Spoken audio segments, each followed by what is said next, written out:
Happy na ita! Ay, ganyan. Wow! Marunong na siya, binata na!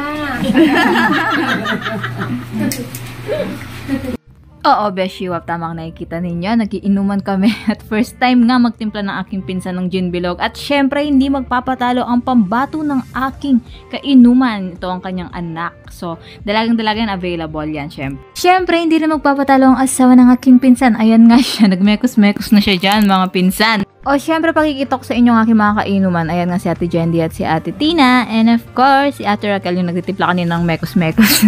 And of course, nalasing na aking mga kainuman. Nagsayawan na sila mga Beshiwap. Tignan nyo naman, di ba?